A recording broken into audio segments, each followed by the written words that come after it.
Hello guys, हम लोग start किए हैं यूनिट 3। यूनिट 3 में जो पहला टॉपिक है उसमें हमको पढ़ना है मेंबरशिप के बारे में। ठीक है, कौन मेंबर होते हैं, मेंबरशिप को अक्वायर कैसे की जाती है, मेंबरशिप को सस्पेंड कैसे किया जाता है और मेंबरशिप को टर्मिनेट कैसे किया जा सकता है। ठीक है, इन सारी चीज़ों पे हमें डिस्कस करनी है। हमने किस पर कर लिया है, मेंबर पे कर लिया। मेंबर कौन होते हैं ये बात समझ ली है। मेंबर का एक्विजिशन कैसे होता है ये भी समझ लिया है। अभी पढ़ेंगे मेंबर का सस्पेंशन और मेंबर का टर्मिनेशन।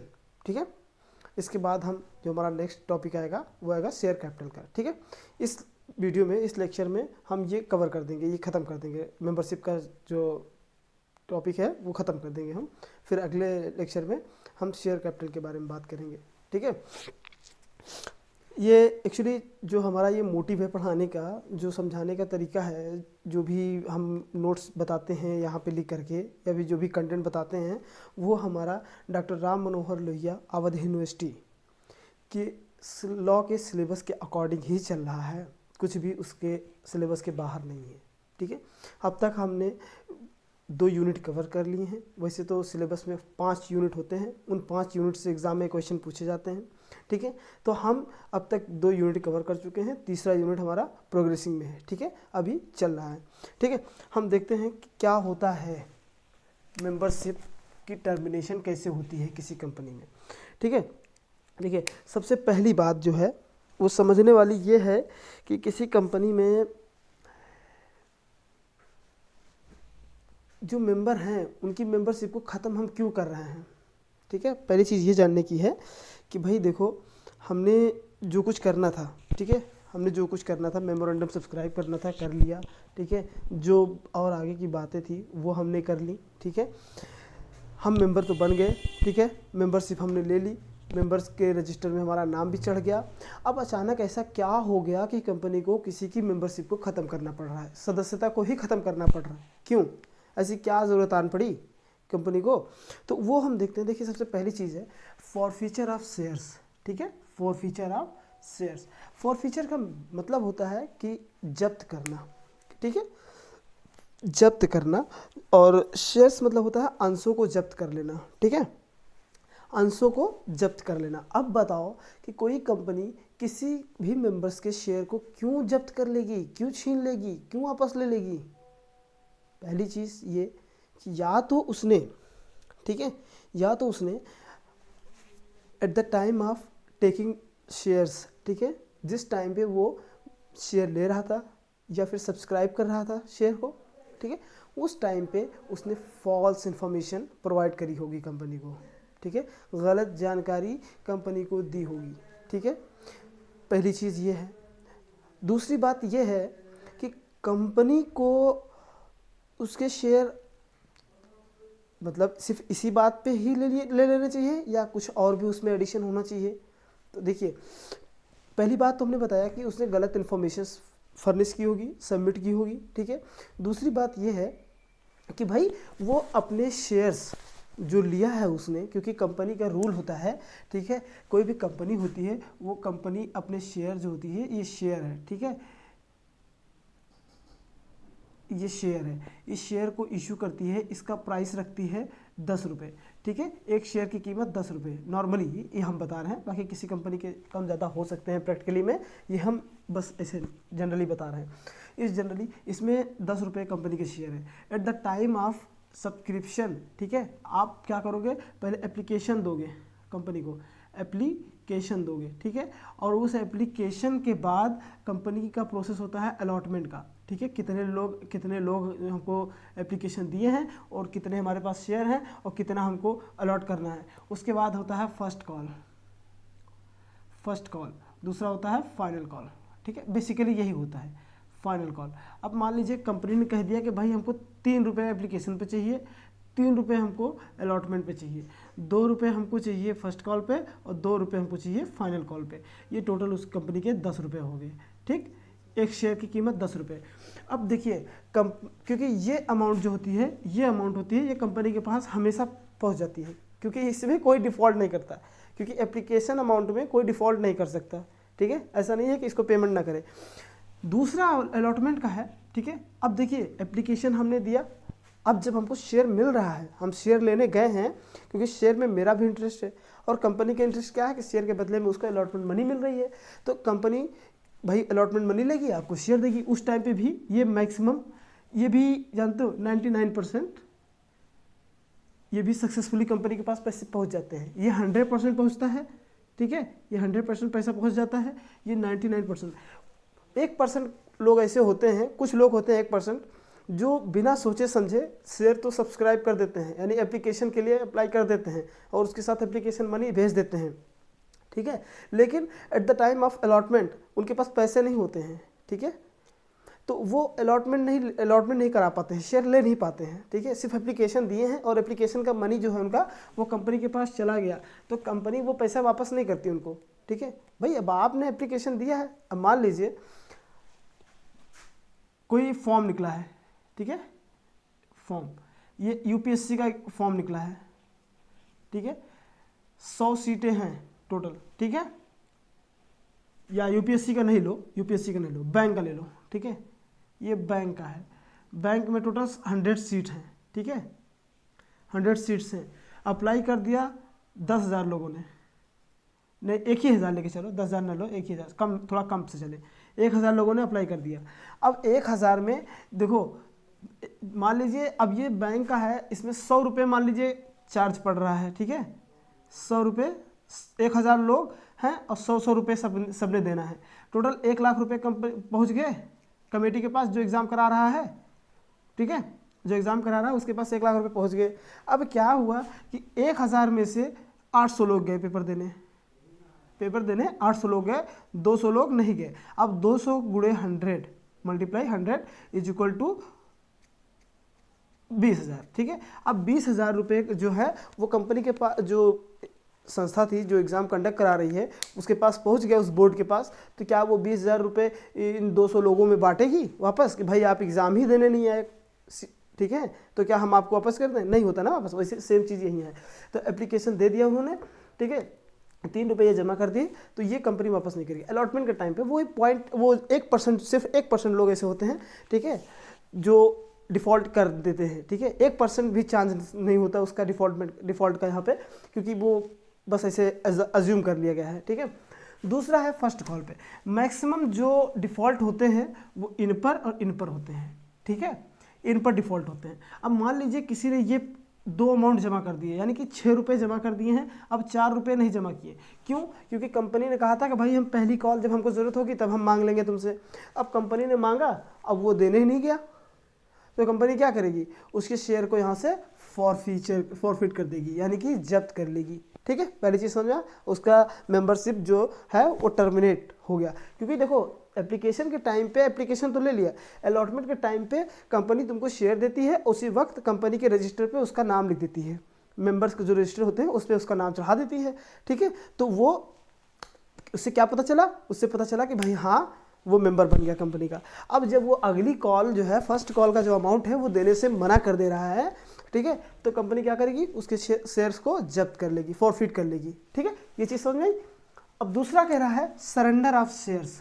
अब देखिए, मान लीजिए कुछ लोग हैं, ठीक है, इसी की यही चीज़ चलेगा, यही फॉर्मेट चलेगा। कुछ लोग हैं, अब वो क्या करते हैं, वो शेयर तो खरीद लेते हैं, ठीक है, और शेयर का जो टाइम होता है, मान लीजिए लॉक इन पीरियड होता है कुछ, ठीक है, ये लॉक इन पीरियड होता है। लॉक इन पीरियड मतलब ऐसा है कि इतने समय तक आपको, मतलब मना कर दिया गया है कि आप इतने समय तक अपने शेयर्स को ट्रांसफ़र नहीं कर सकते, इधर से उधर नहीं कर सकते, ठीक है।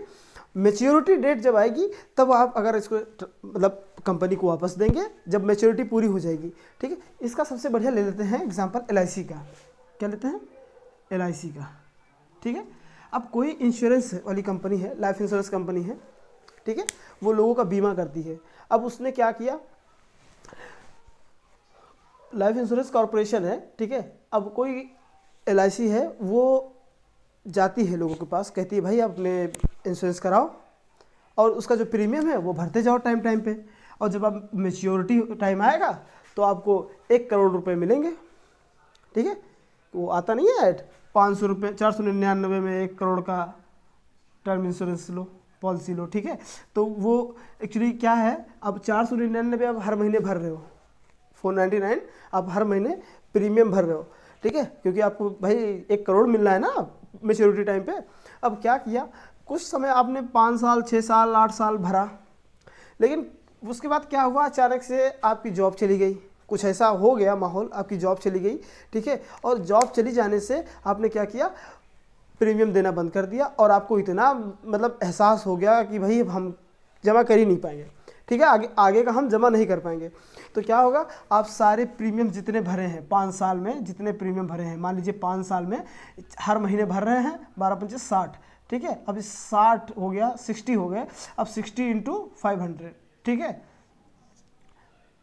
30 और ये। ठीक है, आपने 30,000 जमा किए हैं 5 साल में। हाँ ठीक है, 30,000 जमा किए। अब 30,000 अब आपको ज़रूरत है।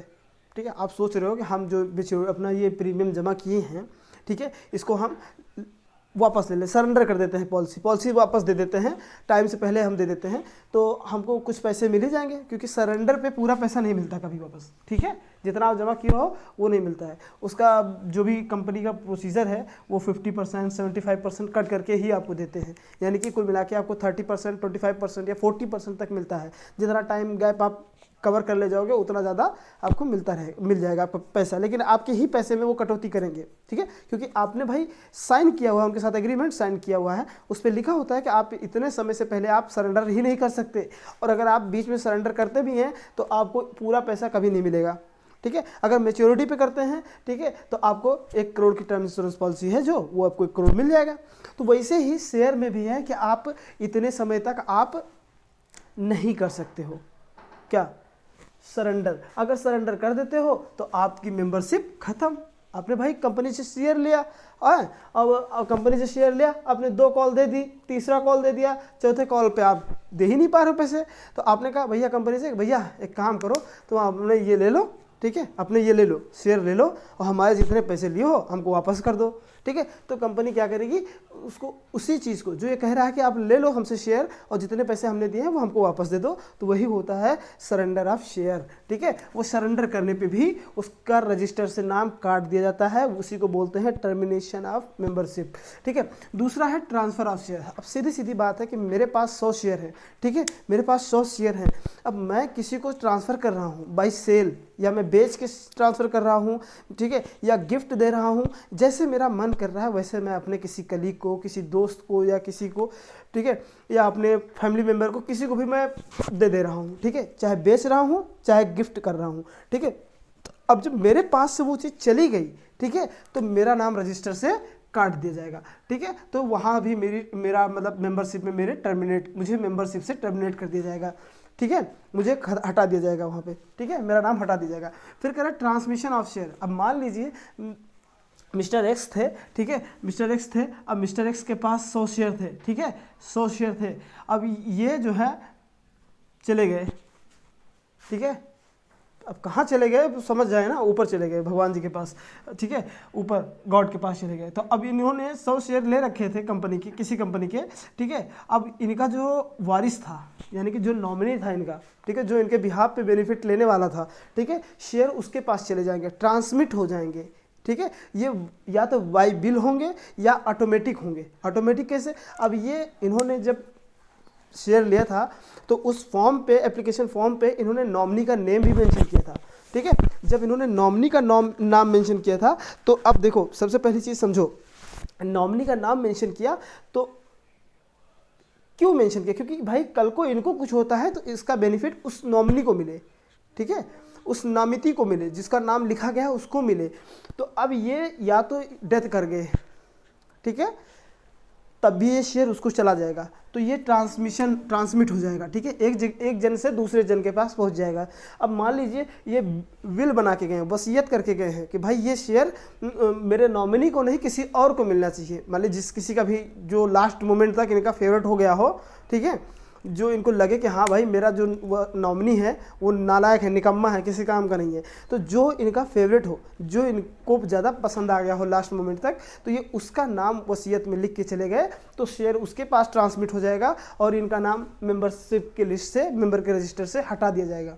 ठीक है, इसको भी बोलते हैं टर्मिनेशन ऑफ मेंबर। अब कह रहे हैं issue of share warrant in exchange of share certificate. अब देखिए मतलब क्या है कि अब देखिए कोई किसी के पास शेयर है, ठीक है, सबसे पहले हमको दो चीज़ें समझनी है। ठीक है, एक तो होता है शेयर सर्टिफिकेट और एक होता है शेयर वारंट। ठीक है, देखिए issue of share warrant in exchange of share certificate. देखिए सबसे पहली चीज़ जो होती है हमको समझने वाली है कि शेयर सर्टिफिकेट और शेयर वारंट होते क्या हैं। हमने ये तो पढ़ लिया कि share share share share certificate warrant, लेकिन हमको इनके बारे में कुछ पता ही नहीं है, तो हम कैसे आगे क्या समझेंगे। ठीक है, इनको जानने के लिए पहले हमको समझना होगा कि शेयर वारंट क्या होते हैं और शेयर सर्टिफिकेट क्या होते हैं। इन दोनों में बहुत ज़्यादा फ़र्क नहीं है, बस इतनी सी बात समझ लीजिए आप कि देखिए जो शेयर सर्टिफिकेट होता है, ठीक है, ये शेयर सर्टिफिकेट है, ठीक है, सर्टिफिकेट है ये, इस पर आपको इशू कर दिया गया शेयर, ठीक है, जितने शेयर लिखे हैं 1000 शेयर, ठीक है, at the rate of ₹10 each. ठीक है, यानी कि 10 रुपये के 1000 शेयर आपको इशू कर दिए गए। जब आप शेयर खरीदने जाते हैं तो at the time of allotment, ठीक है, अलॉटमेंट के टाइम पे कंपनी आपको शेयर जब इशू करती है, ठीक है, जब देती है, उसी टाइम पे जब रजिस्टर पे आपका नाम लिखती है, ठीक है, मेंबर के रजिस्टर पर नाम लिखती है, आपको भी मेंबर जब बना दिया जाता है उस टाइम पे, तो वही जो सर्टिफिकेट उस टाइम पे देती है वही सर्टिफिकेट शेयर सर्टिफिकेट होता है। लेकिन शेयर वारंट क्या होता है? Share warrant article of association में, ठीक है, आर्टिकल ऑफ एसोसिएशन का एक क्लॉज होता है, ठीक है, जो मतलब वो भी एक सर्टिफिकेट ही होता है, शेयर वारंट भी एक सर्टिफिकेट होता है, लेकिन आर्टिकल ऑफ एसोसिएशन में वो मेंशन होता है। ठीक है, आर्टिकल ऑफ एसोसिएशन उसको पावर देता है। क्या पावर देता है कि भाई अगर किसी के पास भी शेयर वारंट गया, ठीक है, तो वो शेयर वारंट, देखो शेयर वारंट किसी भी शेयर ऑब्लिक स्टॉक, ठीक है, इन दोनों, इसको स्टॉक भी कहते हैं शेयर भी कहते हैं। ठीक है, स्टॉक में दोनों आता है, शेयर भी आता है, ठीक है, और डिबेंचर भी आता है। क्या आता है?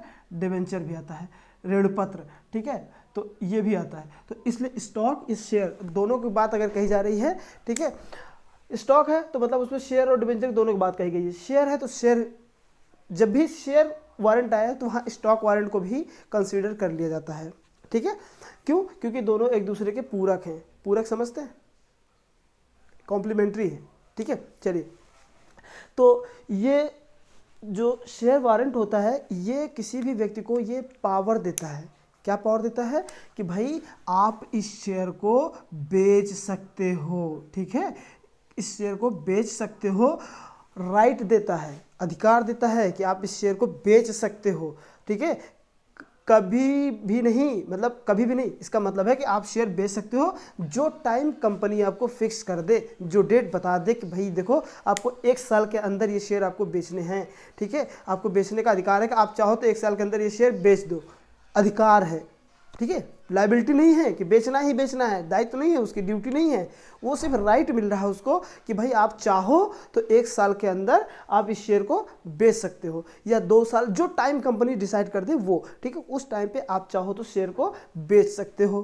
ठीक है, तो वही कहा जा रहा है कि अगर इशू ऑफ शेयर, ठीक है, शेयर इशू किया गया है, share warrant, sorry, issue of share warrant, अगर शेयर वारंट इशू किया गया है in exchange of share certificate, certificate के बदले में।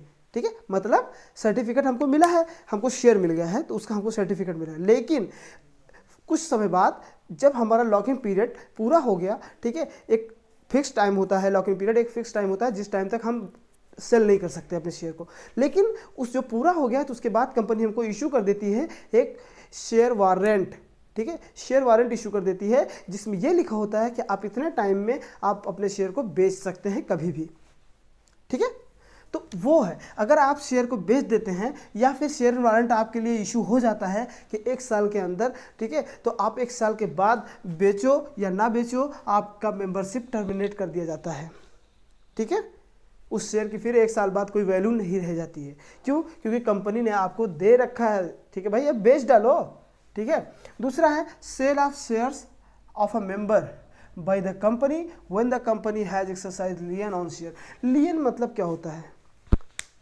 लियन मतलब होता है कि आपका उस कंपनी का उस पर अधिकार है, ठीक है, एक हिसाब से समझिए, ठीक है। ऐसा अधिकार है कि कंपनी जब चाहे तब उसको ले सकती है, ठीक है। और आपने वो शेयर किसी मेंबर को बेच दिए हैं, ठीक है। Sale of share of a member by the company, company के द्वारा किसी ऐसे मेंबर को शेयर बेच दिया गया है जिस पर कंपनी का अधिकार है, और जब कंपनी उस शेयर को वापस मांगेगी तो उस मेंबर का मेंबरशिप टर्मिनेट कर दिया जाता है। और उसके बाद जो है आखिरी वाला है, ये काफ़ी इंपॉर्टेंट है, बहुत ज़्यादा इंपॉर्टेंट है। कह रहा इम्पर्सोनेशन एज अ मेंबर। ऐसा होता है कि कुछ लोग होते हैं जैसे वो शो ऑफ करते हैं, ठीक है, खुद को बताते हैं मतलब कोई भी ले लीजिए आप, जैसे कि मान लीजिए बहुत फेमस आदमी है कोई, ठीक है, वो बहुत फेमस है, हाँ मान लीजिए काफ़ी जाना माना है अपना अंबानी साहब, मान लीजिए कोई आता है और आउटसाइडर है कोई, या फिर मतलब लोकल वाले लोग तो सभी उसको जानते हैं, काफ़ी फेमस है तो वो पता है कि हाँ वो अंबानी है, लेकिन जिसने कभी देखा नहीं हो और जो कभी सुना नहीं हो उसके बारे में, अंबानी के बारे में सुना तो हो लेकिन कभी देखा नहीं हो उसको, तो कोई बंदा आता है और कहता है कि मैं अंबानी हूँ, ठीक है, वो ऐसा एक्ट करता है, ठीक है, एक्ट करता है। या फिर ऐसा करता है कि मान लीजिए कोई शेयर है, जैसे मान लीजिए मेरे पास कोई शेयर है, हम आते हैं शेयर पे ही लेके चलते हैं, कंपनी में छोड़िए, एक शेयर है मेरे पास, 100 शेयर है मेरे पास, और मेरे पास शेयर सर्टिफिकेट है, ठीक है, मेरे पास शेयर का सर्टिफिकेट है। अब वो सर्टिफिकेट अचानक मुझसे खो गया और किसी और को मिल गया, ठीक है, किसी और को मिल गया, मान लीजिए मेरा दोस्त मिर्ज़ा है, ठीक है, उसको मिल गया। अब मिर्ज़ा पा गया उसको 100 शेयर का सर्टिफिकेट, अब वो लेके गया कंपनी के पास, बोला कि भाई सर्टिफिकेट मेरे पास है और मैं ही शेयर का असली वारिस हूँ, असली ओनर हूँ, ठीक है। वो क्या कर रहा है, मेरी जगह खुद को रख रहा है, ठीक है, मैं शोएब हूँ, लेकिन वो जाके खुद बता रहा है कि मैं शोएब हूँ, ठीक है, और ये सर्टिफिकेट मेरे पास है। देखिए जिसके पास सर्टिफिकेट है वही, कहावत नहीं, जिसकी लाठी उसी की भैंस, ठीक है।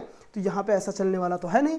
और दूसरा कहता है इंटरेस्ट इन अ कंपनी, और या फिर और लिखा है, या फिर उसका कंपनी में इंटरेस्ट हो, ठीक है। दूसरा कह रहा है एनी शेयर वारंट, या फिर उसके पास कोई शेयर वारंट लग गया हो, शेयर वारंट का सर्टिफिकेट लग गया हो, ठीक है, और वो शेयर वारंट लेकर के बता रहा हो कि भाई देखो मेरे पास शेयर वारंट है, शेयर वारंट सर्टिफिकेट है और मैं इसको बेच सकता हूँ। वो बेच रहा है, ऐसा इम्पर्सोनेट कर रहा है कि भाई मैं ही शोएब हूँ और मैं अपने शेयर को बेच रहा हूँ, क्योंकि मेरे पास warrant certificate, share warrant certificate आ गया है कि मैं बेच सकता हूँ, कंपनी ने मुझे अधिकार दे रखा है इस बात की, ठीक है।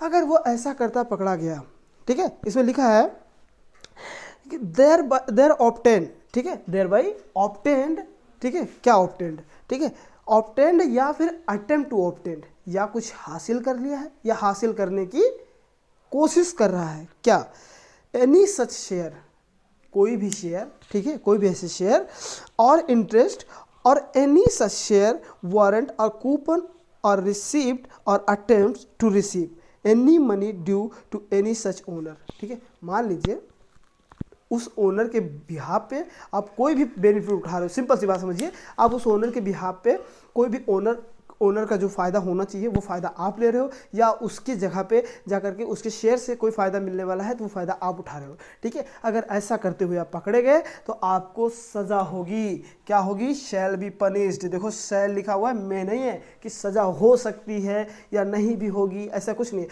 सज़ा होनी है, ये मस्ट है, मैंडेटरी है, कंपल्सरी है, ठीक है। क्या है, पनिश्ड फॉर अ इम्प्रिजनमेंट, ठीक है, फॉर अ टर्म मिनिमम 1 साल, minimum 1 year, minimum 1 year, maximum 3 year, maximum 3 year, ठीक है, मैक्सिमम 3 ईयर। ये देखो मिनिमम 1 साल, मैक्सिमम 3 साल, ठीक है, मैक्सिमम 3 साल। अगर आप ऐसा करते हुए पकड़े गए, ठीक है, किसी और की जगह खुद को इस्टेब्लिश कर रहे हो, ठीक है, खुद को शो ऑफ कर रहे हो खुद को कि भाई हम that person, I am a that person, ठीक है, मैं ही वो व्यक्ति हूँ। लेकिन ऐसा नहीं, ऐसा करते हुए अगर पकड़े गए तो सज़ा तो आपको जो जेल होगी वो मिनिमम 1 साल मैक्सिमम 3 साल की होगी, और फाइन क्या लगेगा, जुर्माना भी लगेगा। कितना, मिनिमम 1 लाख और मैक्सिमम 5 लाख। ठीक है, देखो हो सकता है कि कंपनी ट्रिब्यूनल को लगे या फिर किसी भी कोर्ट को लगे जो कंपनीज एक्ट के डेफिनेशन में लिखा हुआ है, कोई भी हाई कोर्ट, ठीक है, कोई भी डिस्ट्रिक्ट कोर्ट, कोई भी सेशन कोर्ट या कोई भी स्पेशल कोर्ट जो कंपनी लॉ में बताए गए हैं, वो कहाँ आते हैं, उस कंपनी के जुरिस्डिक्शन में आते हैं। जिस कंपनी के हमने शेयर ले रखे हैं उस कंपनी के जुरिस्डिक्शन में आते हैं। तो उस कंपनी की जो भी कोर्ट होगी, ठीक है, जो कोर्ट उस केस को देख रही होगी, वो क्या कहेगी कि भाई देखो मिनिमम 1 साल है मैक्सिमम 3 साल है। वो सज़ा जो कंपनी को लगेगा कि भाई कितना ये बड़ा अपराध है, मान लीजिए नॉमिनल सा अपराध है, तो मिनिमम 1 साल तो देगी देगी, क्योंकि भाई किसी और की जगह आपको लेना ही नहीं है बिल्कुल। ठीक है, और दूसरा मिनिमम फाइन जो है 1 लाख है, क्योंकि कॉर्पोरेट सेक्टर में फाइन जो है बहुत इंपॉर्टेंट होता है, बहुत मायने रखता है। ठीक है, यहाँ पे जेल कम, लेकिन ये फाइन बहुत इंपॉर्टेंट रखते हैं। ठीक है, क्योंकि अक्सर बहुत सारे ऐसे प्रोविज़न आपको आगे और देखने को मिलेंगे जहाँ पे जेल का प्रावधान तो थोड़ा कम ही है, लेकिन फ़ाइन का प्रोविज़न जो है बहुत बड़ा बड़ा है। ठीक है, तो यहाँ पे इन चीज़ों को समझने के लिए आपको देखना है कि भाई कब कब कंपनी किसी भी मेंबर की मेंबरशिप को टर्मिनेट कर सकती है, ख़त्म कर सकती है। देखिए हमने बताया फॉरफीचर ऑफ शेयर्स को जब्त कर लेगी तो मेंबर की मेंबरशिप खत्म, सरेंडर कर देगा मेंबर शेयर को तो उसकी मेंबरशिप खत्म, अगर ट्रांसफ़र कर दिया उसने शेयर तो उसकी मेंबरशिप खत्म, अगर ट्रांसमिट हो गया, कोई व्यक्ति है उसके पास शेयर है वही खत्म हो गया तो शेयर किसी और के पास चला गया तो फिर उसका क्या होगा, मेंबरशिप खत्म। और उसके बाद इशू ऑफ शेयर वारंट, अगर किसी के शेयर के अगेंस्ट उसको शेयर वारंट मिल गया है तो जब भाई शेयर बेचने का अधिकार मिल गया है तो भाई कौन नहीं चाहेगा बेचने का, अपना कौन नहीं बेचना चाहेगा। ठीक है, कंपनी क्योंकि शेयर वारंट जब इशू होता है तो कंपनी उस वारंट पे टाइम के साथ साथ प्राइस भी लिख देती है कि आप इस प्राइस पे इतने समय तक बेच सकते हो। तो भाई जब किसी को फ़ायदा मिल रहा है, कोई लॉस में तो वारंट इशू करवाएगा नहीं। ठीक है, वारंट इशू को लॉस में नहीं होता है, हमेशा प्रॉफिट में ही होगा। तो प्रॉफिट में जब उसको हो रहा है तो वो बेच देगा भाई अपना sale of shares of a member by the company. ठीक है, अब मान लीजिए किसी मेंबर को शेयर इशू किया जा रहा है और ऐसा शेयर जिसपे कंपनी का अधिकार है, ठीक है, अधिपत्य है, तो वो क्या करेगा, कंपनी कभी भी उस शेयर को ले लेगी या फिर उस मेंबर को ही उसकी मेंबरशिप टर्मिनेट कर देगी। ठीक है, अब उसके आगे क्या कॉन्सिक्वेंसेस होंगे वो बात की बात है। इम्पर्सोनेशन, अगर कोई व्यक्ति किसी दूसरे की नकल कर रहा है या दूसरे की जगह ले रहा है या उसका जैसा बिहेव कर रहा है कि भाई दिखावा कर रहा है कि वही मैं हूँ, ठीक है, किसी ऐसे के सामने जो उसको नहीं जानता है। ठीक है, अब कंपनी क्या है, कंपनी के मेंबर्स आते जाते रहते हैं। ठीक है, कंपनी के डायरेक्टर्स चेंज होते रहते हैं। ठीक है, ऐसा कुछ नहीं है कि जो डायरेक्टर आज है वो डायरेक्टर 10 साल बाद भी रहे, हो सकता है वो रिटायरमेंट हो गया कोई दूसरा डायरेक्टर बन गया हो सकता है जो सीईओ आज है वो सीईओ 10 साल बाद चेंज हो गया हो। ठीक है, तो वही कहने का मतलब है कि अब वो तो हमको हमारे चेहरे से नहीं पहचानेगा ना। ठीक है, हमने सब्सक्राइब की एप्लीकेशन दिया, वो सबके एप्लीकेशन जाके वहाँ नहीं चेक करेगा, सबकी फोटो डेटाबेस नहीं चेक करेगा, वो सिर्फ रजिस्टर देखेगा, इस रजिस्टर में इस मेंबर का नाम है कि नहीं है, बस रजिस्टर देखेगा, उसी बेस से मतलब तय करेगा कि हाँ कौन ओनर है। ठीक है, और ये जाके बताएगा कि मैं ओनर हूँ, मेरा नाम है रजिस्टर में, आप देख लीजिए, वो रजिस्टर में नाम देखेगा।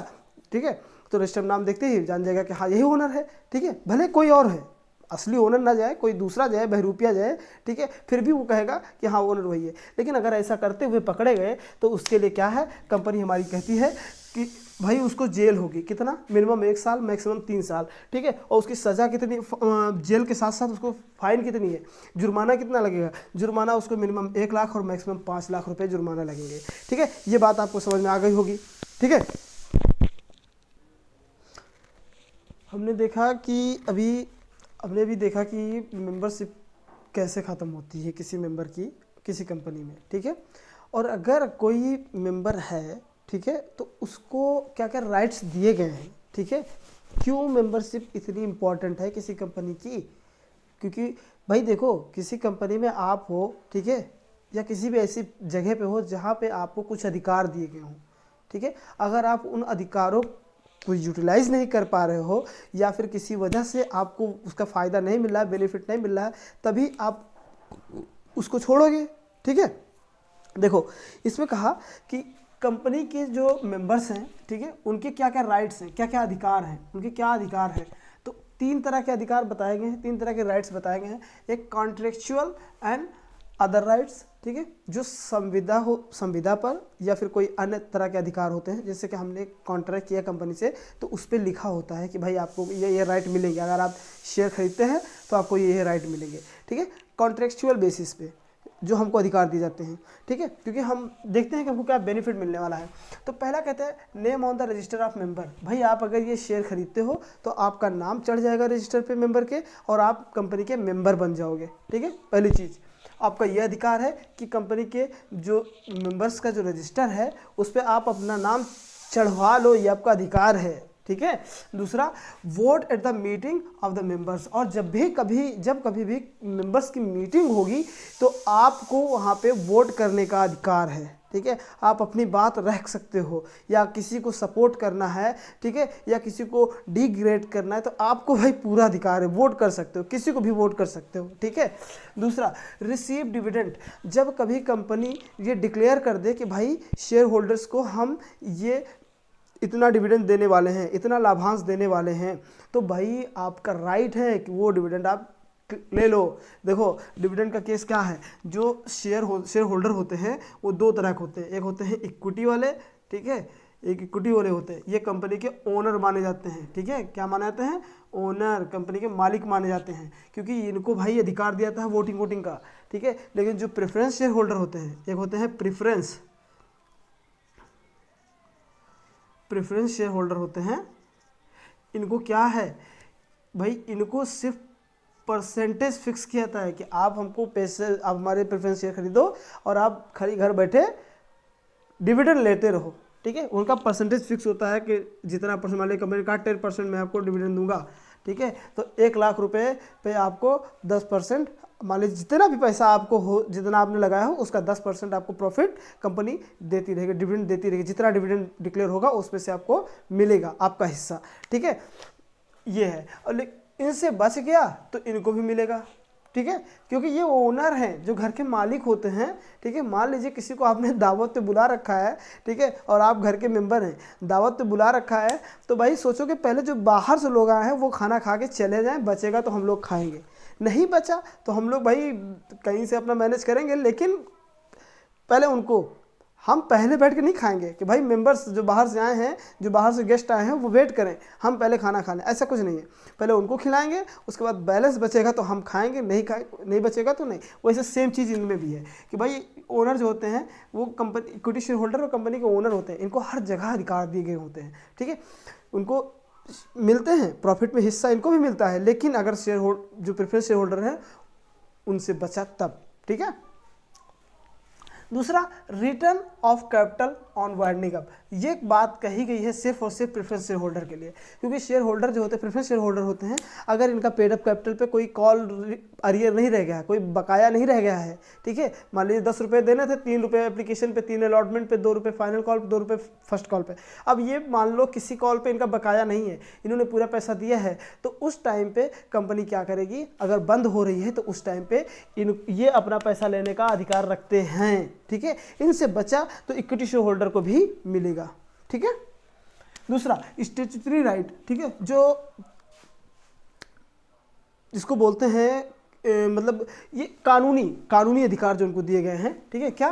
Right to vote in all meetings. देखो इनको सभी मीटिंग्स में, जो ये होते हैं इक्विटी शेयर होल्डर के लिए है, इनको सभी मीटिंग्स में वोट करने का अधिकार होता है, ठीक है। दूसरा कहते हैं right to receive notice of general meeting, ठीक है। देखो आगे पढ़ोगे, जब मीटिंग के बारे में हम लोग पढ़ेंगे तो वहाँ पे जनरल मीटिंग पढ़ेंगे, ठीक है, एक्स्ट्रा ऑर्डिनरी जनरल मीटिंग पढ़ेंगे, इमरजेंसी पढ़ेंगे, मतलब कई सारी चीज़ें, कई मीटिंग्स पढ़ेंगे। तो जो जनरल मीटिंग होती है वो बेसिकली एक तो एजीएम होता है, एनुअल जनरल मीटिंग, ठीक है, एक क्वार्टरली होता है, मतलब कई तरह के होते हैं। तो ये जनरल मीटिंग है, जनरल मीटिंग मतलब बड़ी मीटिंग है, ठीक है। उस बड़ी मीटिंग में भाई आप उस बड़ी मीटिंग का नोटिस आपको पाने का अधिकार है, ठीक है। अगर नहीं मिलता है तो आप कंपनी के खिलाफ केस कर सकते हो, ठीक है, क्योंकि आपके अधिकारों का वायलेशन होगा तो कंपनी भी आपको रेमेडी प्रोवाइड करता है, ठीक है, ऐसा नहीं है। दूसरा, राइट टू अपॉइंट प्रॉक्सी। मान लीजिए अब आप कंपनी के मेंबर हो, कंपनी में शेयर लिए हो,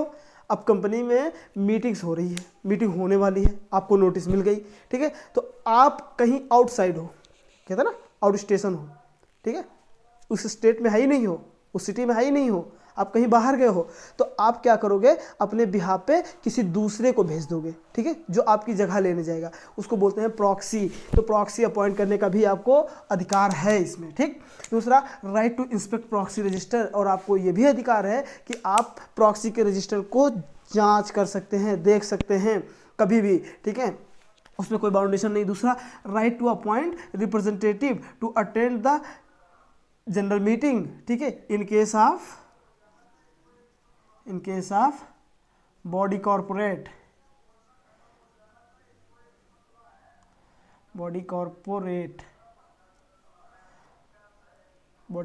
देखिए, कोई बॉडी कॉर्पोरेट है यानी कि कोई कंपनी है, अगर वो है, ठीक है, तो वो कंपनी अपने बिहाफ पर किसी को भी, किसी रिप्रेजेंटेटिव को अपॉइंट कर सकती है उस मीटिंग में जाने के लिए। अब ये बात जो निकल के आई है, तो इस पर मैं आपको एक बात और बताऊंगा, ऐड करूंगा, ठीक है, वो देखिए ज़रा। देखो, कोई भी कंपनी है, एक कंपनी होती है होल्डिंग कंपनी, एक होती है सब्सिडरी कंपनी, ठीक है, एक होती है होल्डिंग कंपनी, एक होती है सब्सिडरी कंपनी। देखो, ये होल्डिंग कंपनी और ये हो गई सब्सिडरी कंपनी। सब्सिडरी कंपनी मतलब जो कंपनी किसी कंपनी के अंडर में काम कर रही है और उस कंपनी के 51% से ज़्यादा शेयर सामने वाली कंपनी के पास है, और जिसके पास 51% शेयर है या उससे ज़्यादा है, किसी के पास 50% से ज़्यादा यानी कि 51% या कुछ भी, ठीक है, किसी के पास है किसी कंपनी के, और किसी कंपनी के पास है, मान लीजिए ये एक्स कंपनी है, ये वाई कंपनी है, वाई कंपनी के पास इस कंपनी के 51% शेयर हैं, ठीक है, तो ये हो गई सब्सिडरी, ये हो गई होल्डिंग। तो अब ये कहा जा रहा है कि क्या कोई सब्सिडरी कंपनी किसी होल्डिंग कंपनी की मेंबर बन सकती है? नहीं बन सकती।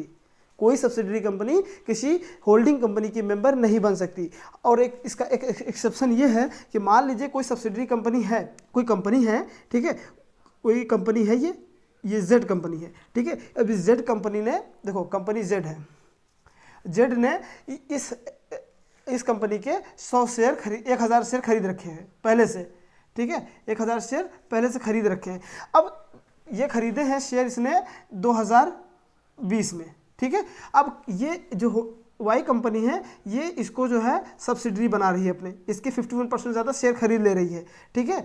तो ये बन गई इसकी होल्डिंग कंपनी, ये बन गई, ये सब्सिडरी कंपनी बन गई। तो इस केस में इसने जो पहले से ये 2022 में खरीदा, ठीक है, 2022 में इसने खरीद लिया, तो अब 2020 से ही इसके पास शेयर है। अगर सब्सिडरी कंपनी बनने से पहले किसी कंपनी के पास किसी होल्डिंग कंपनी के शेयर हैं, ठीक है, तो वो शेयर होल्डर बना रहेगा, उसकी मेंबरशिप नहीं जाएगी। लेकिन अगर बनने के बाद आप किसी होल्डिंग कंपनी के शेयर खरीदना चाहो तो नहीं खरीद सकते, ठीक है, मेंबर नहीं बन सकते, शेयर होल्डर नहीं बन सकते, ठीक। देखो, वही कह रहा है कि अगर right to appoint representative to attend the general meeting in case of body corporate, अगर बॉडी कॉर्पोरेट है, कोई कंपनी है, ठीक है, तो या कोई कॉर्पोरेशन है, वो अपने बिहाफ पर किसी रिप्रेजेंटेटिव को अपॉइंट कर सकती है। कहाँ के लिए? जनरल मीटिंग को अटेंड करने के लिए, और अपने थॉट्स, अपनी बातें रखवाने के लिए किसी रिप्रेजेंटेटिव को अपॉइंट कर सकती है कि उसके बिहाफ पे कोई दूसरा जा करके वहाँ पे अपनी बात रखे, कंपनी की बात रखे, ठीक है। ये बात समझ में आई। उसके बाद voting right of equity share holder. देखो, आप सीधी बात कह रहे हैं, अगर कोई इक्विटी शेयर होल्डर है तो उनके क्या अधिकार हैं, ठीक है, ये कानूनी अधिकार दिए गए थे, ठीक है, ये कानूनी अधिकार दिए गए थे। और ये voting right of equity share holder, जो इक्विटी शेयर होल्डर है, समता अंशधारी, ठीक है, इसको बोलते हैं हिंदी में।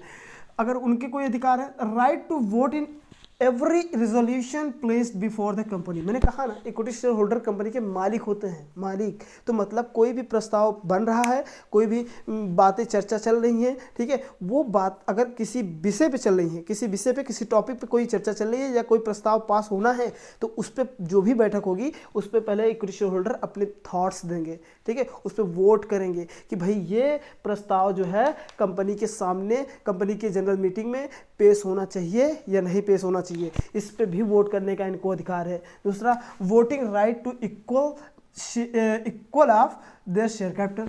कह रहे इनका राइट उतना ही होगा जितना इनका शेयर होगा, ठीक है, मतलब कंपनी की वैल्यू 100 करोड़ है, ठीक है, लेकिन एक बंदा है एक्स, उसकी वैल्यू सिर्फ 1000 रुपये है, तो वो सिर्फ 1000 रुपये के बराबर ही कंट्रीब्यूट कर सकता है, अपने थॉट्स, अपने वोट दे सकता है, लेकिन उससे ज़्यादा ये नहीं, ठीक है।